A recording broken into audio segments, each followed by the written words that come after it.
Hello all my dear students, a wonderful good morning to all of you. I am Ajay Prakash Tiwari, your science teacher, welcoming you to all once again at your official YouTube channel, that is what Ajay Tiwari Science Classes, and on the behalf of SBS Academy Jaunpur, I am welcoming once again, and I hope that you all guys are very well and doing a great work at your homes because you are getting a lot of time for a revision as well as to clear your concept along with the videos. So as you know that at present your chapter number 2 is running and revision of that chapter is going on, and up till now nearly we can say that 70% syllabus we have completed, and in the previous videos we have discussed about the useful activities of microorganisms.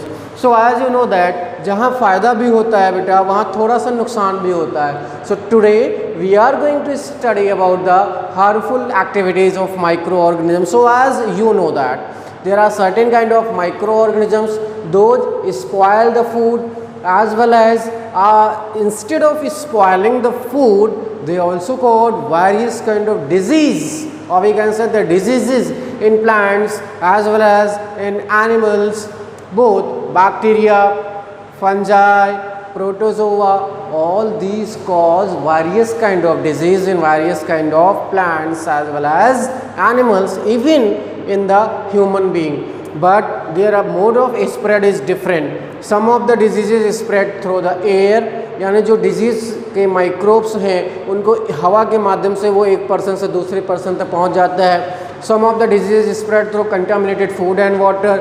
Some of them need vector, मतलब कुछ उनको अलग तरह के microbes की ज़रूरत होगी, insects की ज़रूरत होगी, ठीक है, वो भी बेटा वहाँ से हो जाते हैं. So we will discuss all this without wasting the time.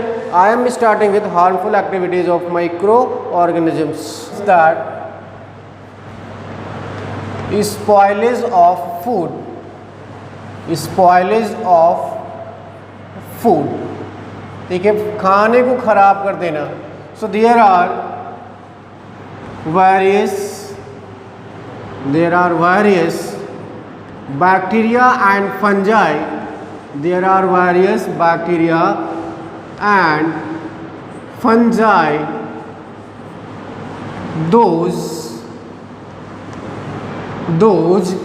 spoil the food,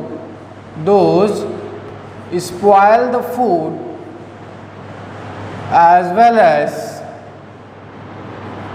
food items. ठीक है बेटा, यानी कुछ बैक्टीरिया हैं, फंगस हैं जो क्या कर देते हैं, खाने को या कुछ खाने के जो और प्रोडक्ट होते हैं उनको ख़राब कर देते हैं. आपने अपने घरों में एक बहुत ही कॉमन एग्जांपल देखा होगा बेटा, अगर रोटी बना के रख दी जाए काफ़ी समय के लिए ऐसे ओपन प्लेस में छोड़ दिया जाए तो आपने देखा होगा जब ज़्यादा नमी होती है ऐसे प्लेस में कुछ वाइट कलर के फफूंद वहाँ पे लग जाते हैं या कुछ ब्लैक कलर का वहाँ पे इकट्ठा हो जाता है, ठीक है. तो वो क्या होता है, वो फंगस होता है, फंगस ग्रो करने लगता है, और जो फंगस ग्रो करने लगता है तो वो ख़राब हो जाता है. इसी तरह से आपने देखा होगा पल्सेस, दाल बहुत ज़्यादा ख़राब होती है गर्मी के सीज़न में, ठीक है, उसमें से खट्टापन आने लगता है, तो वो क्यों होता है, बैक्टीरिया की वजह से होता है, ठीक है. सो जो फूड आइटम्स हैं, आपने देखा होगा अचार, आपके घरों में अचार बनता है, आपकी मम्मी बनाती होंगी, ठीक है, उसमें फिर तेल डाल दिया जाता है. अगर तेल नहीं डालते हैं तो अगर ऐसे हम रख देते हैं, खासकर अगर हम प्लास्टिक के कैन में रख दिए तो आपने देखा होगा कुछ समय बाद उस पर वाइट कलर का फफूंद लग जाता है. That is the example of spoilage of food और food item with the help of fungus. वहाँ पे फंगस का असर हो रहा है. सो यहाँ से हम कुछ एग्जाम्पल्स देख लेते हैं कि कहाँ कहाँ फंगस और कहाँ कहाँ बैक्टीरिया स्पॉयल कर रहे हैं फूड या फूड आइटम्स को. यहाँ से देखिए, bacteria can spoil, bacteria can spoil, आपने देखा होगा दूध खराब हो जाता है तो milk, meat, fruits, vegetables,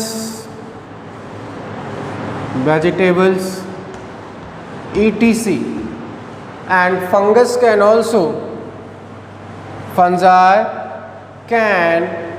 also spoil the food, such as bread, यानी रोटी को ख़राब कर देते हैं, एज वेल एज ब्रेड के अलावा मीट में भी फंगस ग्रो कर सकते हैं, फ्रूट्स सड़े गले फलों पे बेटा आपने देखा होगा वाइट कलर के फफूंद जम जाते हैं, as well as vegetables, so all these can be spoiled by the what, fungus. तो बेटा अभी तक हमने देख लिया कि बैक्टीरिया किस फूड आइटम को स्पॉइल कर रहे थे, फंगस किस आइटम को स्पॉइल कर रहे थे, नियरली सेम ही होते हैं, ठीक है। तो this was all about the point number 1, spoilage of food. अब हम बात करेंगे नेक्स्ट, डिजीजेस, और we can write disease causing micro organisms, disease causing micro organisms. तो यहाँ से हम देखेंगे बेटा what are the certain kind of diseases those are caused by microbes. So we can write microbes such as bacteria, fungus, or we can write fungi, and viruses causes various kind of diseases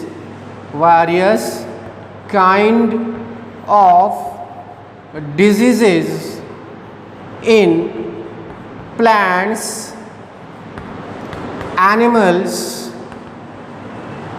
or we can write human being, ठीक है बेटा।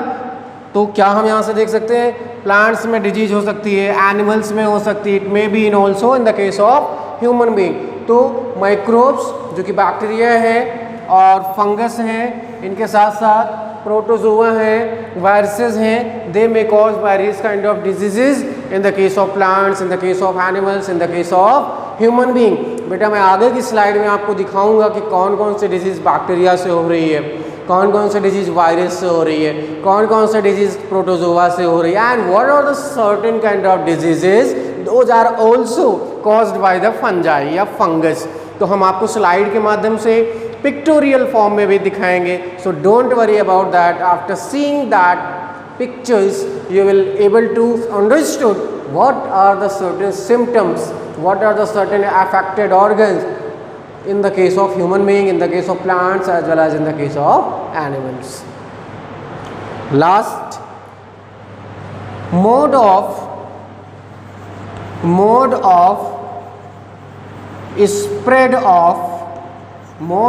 spread of disease, यानी जो disease हो रही है किसके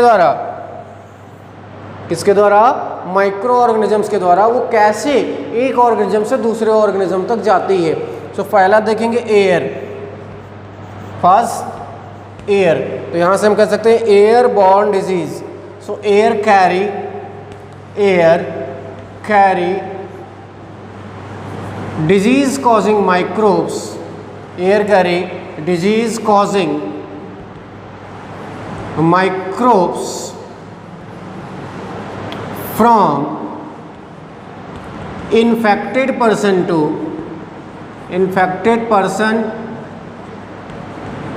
to healthy, यानी एक जो बीमार होता है बेटा उससे एक हेल्दी पर्सन में क्या करती है, एयर उसको लेके चली जाती है, किसको, जो डिजीज करा रहा होता है। फॉर एग्जांपल ट्यूबरकुलोसिस, आपने देखा होगा टीबी एक ऐसी डिजीज़ होती है, या ट्यूबरकुलोसिस एक ऐसी बैक्टीरियल डिजीज़ होती है बेटा, जो खांसने से उसके जो बैक्टीरिया होते हैं वो कहाँ आ जाते हैं, एटमॉस्फेयर में, फिर एयर के माध्यम से वो एक पर्सन से दूसरे पर्सन तक पहुँच जाते हैं, यानी जिसे हम कहते हैं ड्रॉपलेट इन्फेक्शन। इसी तरह से आपने देखा होगा फ्लू, और we can write more convenient influenza, और you can also write common cold. आपने देखा होगा बेटा कि अगर किसी को सर्दी जुकाम हो जाता है घर में तो सभी लोगों को हो जाता है, क्यों, क्योंकि जो वायरस है वो एक पर्सन से दूसरे पर्सन तक एयर के माध्यम से पहुंच जाता है, या ड्रॉपलेट्स के माध्यम से पहुंच जाता है। तो पहला जो क्या है डिजीज़ को कैरी करने का कारण है वो एयर हो सकता है। दूसरा है बेटा contaminated food and water, second contaminated food and water, यानी हम कह सकते हैं वाटर बॉर्न डिजीज़। यहाँ पे क्या होता है, contaminated food and water, when we eat such kind of food that is contaminated or that is not in pure form, proper hygiene का वहाँ पे ध्यान नहीं रखा गया है, तो ऐसी बीमारियाँ अगर आप दूषित पानी पी लेते हैं, पोल्यूटेड वाटर पी लेते हैं, तो वहाँ जैसे आपकी टाइफाइड है, ठीक है, टाइफाइड के अलावा आपने देखा होगा पोलियो है, हेपेटाइटिस या जॉन्डिस जिसे कहते हैं। So all these are the diseases those are caused by contaminated food and water. जैसे एग्जांपल देख लीजिए, कॉलेरा, टाइफाइड, डायरिया, ETC। ठीक है, तो कौन कौन सी डिजीज़, कॉलेरा है, कॉलेरा के साथ साथ बेटा टाइफाइड, टाइफाइड के साथ साथ डायरिया, और भी बहुत सी डिजीजेज हैं। ठीक है, तो आपको ध्यान रखना है। तो अभी तक हमने देखा airborne disease as well as water और contaminated food and water borne disease. तीसरी कैटेगरी यहाँ से देख लेते हैं बेटा, कॉन्टैक्ट, यानी अगर संपर्क में आने से, यहाँ पे देखेंगे आप रिंग वर्म जिसे आप दांत कहते हो, ठीक है, ring worm and flu, one more chicken pox. तो ये सारी डिजीज़ जो होती है बेटा किससे होती है, कांटेक्ट से। ठीक है, सर्दी जुकाम हो जाना, दांत खुजली हो जाना, आपने देखा होगा छोटी माता या बड़ी माता जिनको बोला जाता है, वो डिजीज़ भी किससे होती है, कांटेक्ट से होती है। तो अभी तक हमने 3 कैटेगरीज देखी, कुछ और कैटेगरीज देखते हैं बेटा। चौथी कैटेगरी देखते हैं, कैरियर। कैरियर क्या होता है, there are certain insects, rat, mosquitoes, those carry the disease causing pathogen,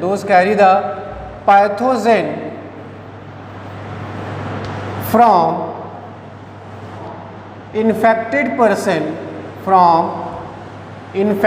person to healthy person. आपने बहुत से ऐसी डिजीज़ का नाम भी देखा होगा, जैसे मलेरिया। मलेरिया में क्या होता है, मलेरिया मच्छर के काटने से होती है, मलेरिया है। ठीक है, मलेरिया के साथ साथ डेंगू। ठीक है, क्लास में देख लेते हैं 5th कैटेगरी, कट और वाउंड्स। नहीं, अगर कटने से कोई डिजीज़ हो जाए, फॉर एग्जांपल आपने देखा होगा, एग्जांपल है टिटनेस। तो टिटनेस एक ऐसी डिजीज़ है बेटा, आपने देखा होगा घरों पे बताया जाता है, अगर किसी जंग लगे, किसी भी लोहे के ऑब्जेक्ट से आपका कुछ पैर हाथ कट जाता है, तो टिटनेस का इंजेक्शन लगवाया जाता है। क्यों? क्योंकि उसमें क्या हो सकता है, बैक्टीरिया हो सकता है जिसको हम कहते हैं क्लॉस्ट्रीडियम टिटैनी। उस क्लॉस्ट्रीडियम टिटैनी की वजह से आपको क्या हो सकता है, टिटनेस। तो ये कुछ ऐसे तरीके हैं जिससे क्या होता है कि जो डिजीज़ कराने वाले पैथोजेंस हैं वो एक इन्फेक्टेड पर्सन से हेल्दी पर्सन तक पहुंच जाते हैं। तो उम्मीद है अब आप समझ गए होंगे। अब हम कुछ डिजीज़ के नाम देख लेते हैं और उनके कॉजेटिव ऑर्गेनिजम्स को देख लेते हैं। ठीक है, पहला देखेंगे, डिजीज़ कॉज्ड बाय फंगस, और वी कैन राइट फंजाई। यानी जो फंगस हैं वो कौन कौन सी डिजीज़ कॉज करते हैं। पहला देख लेंगे कि इन एनिमल्स में कौन कौन सी फंगल डिजीज़ हैं। एक तो मैंने आपको बहुत ही कॉमन डिजीज़ बताई, that is what, ring worm. Second, skin infection. ठीक है, रिंग वर्म हुआ, स्किन इन्फेक्शन हुआ। एक और देख लेते हैं, एथलीट फुट।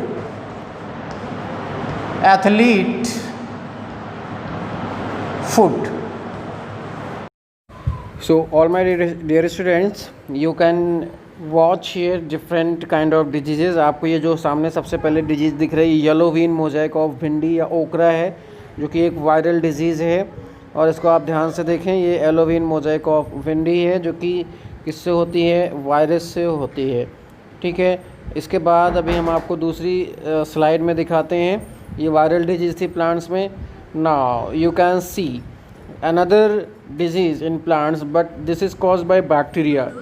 ये सिट्रस कैंकर है बेटा। सिट्रस कैंकर किससे होता है? जैंथोमोनास सिट्री नामक बैक्टीरिया से होता है। तो ये बैक्टीरियल डिजीज़ है प्लांट्स में जो सिट्रस कैंकर के रूप में जानी जाती है। And this one is just caused by what? Xanthomonas citribacterium. Now after that we will discuss various diseases in animals. In front of you, let's see this disease. This is the ringworm disease. Ringworm as you know caused by the fungus. ये fungal disease है बेटा जो कि human being में होती है। Ringworm disease जिसे आपके गांव या एक आम भाषा में दाद कहते हैं। ठीक है, आपके सामने ये रिंगवर्म की स्लाइड अभी चल रही है, आप ध्यान से देखें। After seeing this you will able to clear your concept. इसके बाद मैं दूसरी डिजीज़ आपको दिखाता हूँ। अब यहाँ से देख सकते हैं आप this disease, this one is known as athlete foot disease, यानी एथलीट फुट डिजीज़ है। ये नियरली जो आपकी दाद होती है उसी के से मिलती जुलती है, बट ये सीवियर इन्फेक्शन होता है और काफ़ी एरिया को ये कवर करता है। आपके सामने जो स्लाइड चल रही है ये किसकी है बेटा? ये है एथलीट फुट की डिजीज़ की, जो कि एक फंगस के द्वारा होता है। ठीक है, तो ये तो हैं आपकी अलग अलग तरह की डिजीज़ प्लांट्स और एनिमल्स में जो कि बैक्टीरिया और वायरस और फंगस के द्वारा होती हैं। ठीक है, after seeing this you can easily identify all this.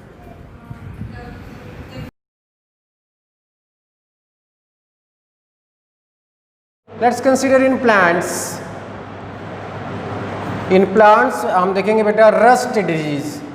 कौन सी? Rust disease. इस रस्ट डिजीज़ में क्या होते हैं? ब्लैक रस्ट यानी ब्लैक पाउडर बना देते हैं और वाइट रस्ट भी कराते हैं जिसमें वाइट पाउडर बन जाता है। यानी रस्ट डिजीज़ में बेटा जिस पे ये इन्फेक्शन करते हैं उसको पाउडर के रूप में कन्वर्ट कर देते हैं। That may be in the form of black powder, that may be in the form of we can say that white powder. ठीक है, तो उसको हम कहते हैं rust disease. In animals ringworm दांत खास खुजली, जो आपने देखा होगा एक सर्कल बन जाता है आपकी स्किन पे। आपने देखा होगा स्किन इन्फेक्शन, पूरे शरीर में खुजली होना या जगह जगह पे दाने निकल आना। ठीक है, एथलीट फुट यानी ये एक ऐसी डिजीज़ है जहाँ पे आपने देखा होगा दोनों पैरों के बीच में क्या हो जाते हैं? एक तरह से चकत्ते पड़ जाते हैं। मैं एक स्लाइड में आपको दिखाऊंगा, चिंता वाली बात नहीं। सो this was all about the fungal disease. अब यहाँ से देखेंगे दूसरा बैक्टीरियल डिजीज़। बैक्टीरियल डिजीज़ यहाँ से देखेंगे पहला in animals, bacterial disease in animal. तो यहाँ से देखिए bacterial disease these are in the case of animals we will consider many here, but first typhoid. पहले डिजीज़ कौन है? Typhoid. Second one is tuberculosis. ठीक है, टाइफाइड कैसे होता है बेटा? साल्मोनेला। साल्मोनेला। टाइफी एक बैक्टीरिया है जिससे होता है। ट्यूबरकुलोसिस किससे होता है? माइकोबैक्टीरियम। माइकोबैक्टीरियम। और देख लेते हैं कॉलेरा। कॉलेरा किससे होता है बेटा? Vibrio. Vibrio cholerae. Vibrio cholerae. Consider one more. अभी हमने आपको बताया भी था टिटनेस। टिटनेस किससे होता है? Clostridium. Clostridium tetani. So all these are the examples of certain kind of disease in the case of human being. ये हम कहाँ देख रहे हैं डिजीज़ को? ये हम देख रहे हैं ह्यूमन बीइंग में। ठीक है, ह्यूमन बीइंग में ये तरह तरह के डिजीजेस हैं जो कहाँ हो रही हैं? ह्यूमन बीइंग में हो रही हैं और तरह तरह के बैक्टीरियम से हो रही हैं। चलो एक और देख लेते हैं यहाँ से प्लांट्स में। प्लांट्स में देखेंगे आप सिट्रस कैंकर। सिट्रस कैंकर किससे होता है? ये कॉज्ड बाय जैंथोमोनास। जैंथोमोनास सिट्री, यानी जो जैंथोमोनास सिट्री होता है उससे डिजीज़ होती है। जो आपके सिट्रस फ्रूट्स हैं जैसे लेमन है, उसमें ये डिजीज़ हो जाती है और उसको ये ख़राब कर देती है। तो अभी तक बेटा हमने देखा दो तरह की डिजीज़ेस, एक जो आपकी फंगल डिजीज़ेस थी, दूसरा जो आपकी बैक्टीरियल डिजीज़ेस थी। Now we will consider some protozoan disease too. ठीक है, let's consider category number 3 protozoan disease. Mostly protozoan disease are found in the case of animals. ज़्यादातर ये एनिमल्स के केस में होती है, इस वजह से हम यहाँ पे वही डिस्कस करेंगे। The first one is here malaria. Malaria किससे होता है बेटा? Plasmodium vivax. ठीक है, यानी एक ऐसी डिजीज जिसे हम मलेरिया कहते हैं, जो कि प्रोटोजोआ क्या है? प्लाज्मोडियम वाइवैक्स, उससे होती है। फिर देख लेते हैं entamoeba histolytica. Entamoeba histolytica, इससे क्या होता है? अमीबियासिस और we can say that amoebic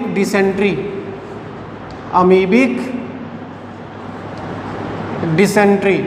ध्यान देने वाली बात क्या है, इसमें क्या होता है, ये स्टमक रिलेटेड प्रॉब्लम है जिसमें लूज मोशन होता है, और मलेरिया में आपको तो पता ही बुखार आता है, जो कि और इसके साथ साथ ये आरबीसी को आपके नष्ट करती हैं। This was all about the various kind of protozoan disease. There are certain more but we are only considering with 2। Let's consider fourth category, viral disease. So viral disease, these are most common in the case of plants and animals. तो पहला हम देखते हैं in human being. तो human being में बेटा आपने नाम सुना होगा HIV। ठीक है, HIV वायरस से क्या होता है? HIV वायरस कॉज क्या कराता है? एड्स। यानी HIV वायरस से कौन सी डिजीज हो जाती है? एड्स। ठीक है, हेपेटाइटिस, पोलियो, और देख लीजिए रेबीज, इन्फ्लुएंजा लगा लीजिए अब ETC। All these are the diseases caused by viruses in the case of human being. अब यहाँ से देख लेते हैं one more category, that one is of in plants. तो बेटा प्लांट में एक हम पर्टिकुलर डिजीज की बात करेंगे, that is known as yellow vein mosaic. Yellow vein mosaic of bhindi, जिसे आप लेडीज फिंगर कहते हो, और ओकरा। ये किससे होता है? This disease is caused by virus. ठीक है, so this was all about the harmful activities of micro organisms, जिसमें हमने दो कैटेगरीज डिस्कस किया, spoilage of food as well as spoilage of food items as well as various kind of disease in plants in animals. अब यहाँ से हम और कुछ देख सकते हैं। तीसरी कैटेगरी क्या आप देख सकते हो? सी स्पॉयलेज ऑफ लेदर। ठीक है, यानी जो चमड़े से बने हुए प्रोडक्ट होते हैं उनको भी क्या कर दिया जाता है? स्पॉयल कर दिया जाता है। Spoilage of leather, spoilage of food and food items, as well as we have discussed various kind of disease in plants as well as in the animals. Okay, now it's time to discuss the last topic, food preservation. Actually, what is food preservation? This is the process of prevention of different food items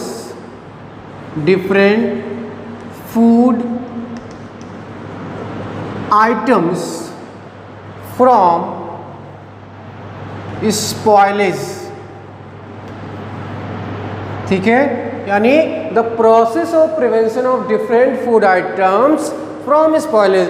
खाने या खाने वाले जो product हैं उनको सड़ने से बचाना, उनको खराब होने से बचाना ही क्या कहलाता है? Food preservation. फूड का मतलब खाना, और प्रिजर्वेशन का मतलब बचाना, सुरक्षित करना। तो ऐसा प्रोसेस जिसमें हम फूड या फूड आइटम्स को अलग अलग तरीकों का यूज़ करके क्या करते हैं, प्रिजर्व कर लेते हैं, सुरक्षित कर लेते हैं। क्या हुआ, the process of prevention of different food items from spoilage.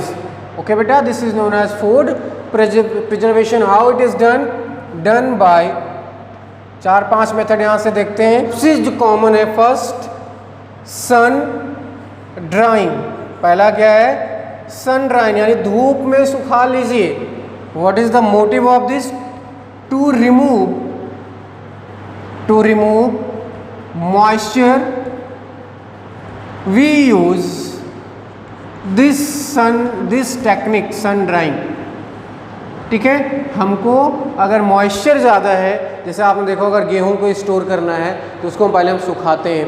ठीक है, धान सुखाया जाता है। ठीक है, और भी आपके घरों में जो फसल होती है उसको हम सुखाने के बाद ही स्टोर करते हैं ना। अगर मॉइस्चर ज़्यादा है, मॉइस्चर ज़्यादा होने की वजह से इसको हमने स्टोर कर लिया, और अगर हमने स्टोरेज कर लिया that will be spoiled.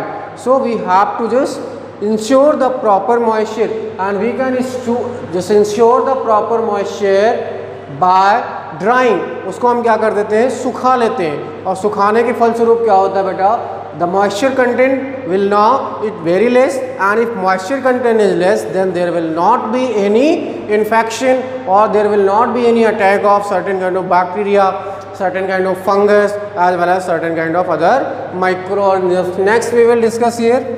First we have discussed the sun drying. Next one is heating or we can write boiling. So as you know that most of the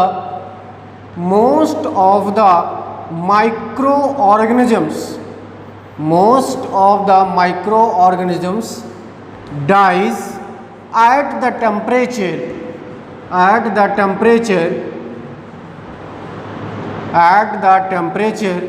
100 degree centigrade. यानी जितने भी micro organisms होते हैं उसमें से ज़्यादातर वो 100 degree centigrade पहुँचते क्या हो जाते हैं, काम खत्म हो जाता है। So that's why we do और we apply here the process of heating. Here most of the micro organism dies at the temperature of 100 degree centigrade, but some of the microorganisms can also survive till 130 degrees centigrade. So most of the microorganisms died at the temperature 130, but few can survive at 130 degrees centigrade. It means that होता क्या है कि 100 degree centigrade पे तो ज़्यादातर ख़त्म हो गए, लेकिन अगर कुछ बचे खुचे भी हैं ना, तो अभी तक तो हमने उनको क्या दिया था, हल्का हल्का टेम्परेचर दिया था। ठीक है, थोड़ा थोड़ा हम जला रहे थे उनको, और उससे नहीं भागे तो हम बैठा देंगे उनको, आग में ही बैठा देंगे, भाई आओ और झुलस जाओ। नेक्स्ट तो हमने देखा सन ड्राइंग के बाद हमने क्या देखा, हीटिंग। आपने देखा होगा नेक्स्ट सुगरिंग मतलब क्या होता है। So here you have seen that jams, jellies and certain other items are stored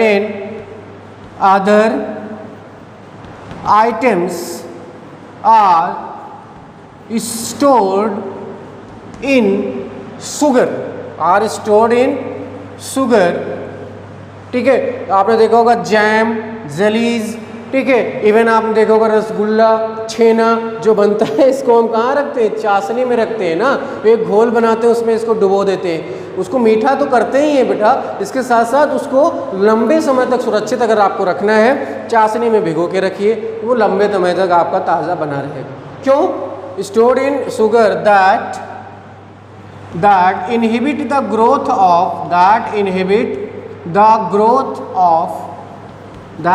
the growth of microbes, जो कि क्या कर देती है, इनहिबिट कर देती है ग्रोथ जो है किसी भी तरह के माइक्रो ऑर्गेनिज्म। तो शुगरिंग भी हो गया। आप देखिए चौथा, oil and vinegar. Here we store pickle, fish, fruits, etc. are stored in oil or vinegar, that also that also check the growth of microbes, जो कि माइक्रोब्स की ग्रोथ को भी वो क्या करता है, चेक करता है या ग्रोथ होने ही नहीं देता है। हम और देखते हैं पांचवा, पास्चराइजेशन। ये आपका इंपॉर्टेंट है। इसको हम क्या करते हैं, use to store milk in which milk is heated on 70 degrees centigrade. Milk is heated on 70 degrees centigrade and cools down to check the microbes,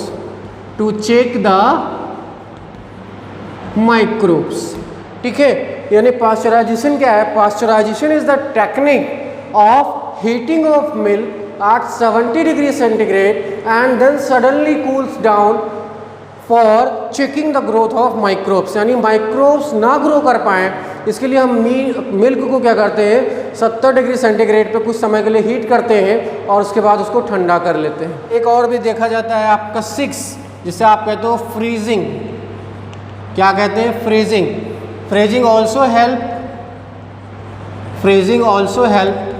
to check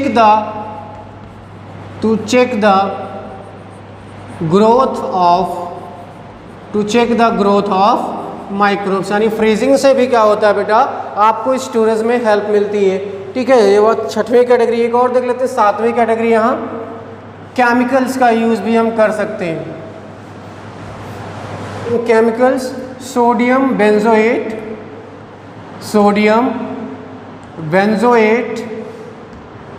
and sodium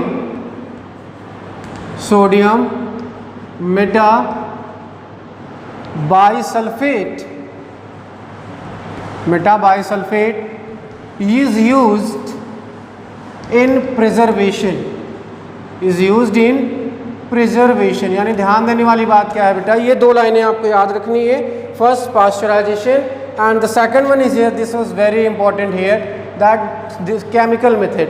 So in chemical method we use certain kind of chemicals such as sodium benzoate एक chemical है। इसके अलावा है sodium metabisulphite, ये use किया जाता है कहाँ, प्रिजर्वेशन में। So this was all about the preservation too। So now all the main topics are completed, only nitrogen cycles are left, as well as there are certain kind of keywords। So in the next video we will discuss with nitrogen cycle as well as keywords of your chapter number 2, and we will also consider exercise। So that is all about for today। So all my dear students, I hope that after watching the video you will be able to clear all your concepts। So if you have any doubt, any queries, you can leave in your comment box, as well as just like the video, because your likes just increase or enhance the energy level, as well as subscribe the channel and share with your friends। So that is all about for today। Like always, keep smiling and have a nice day।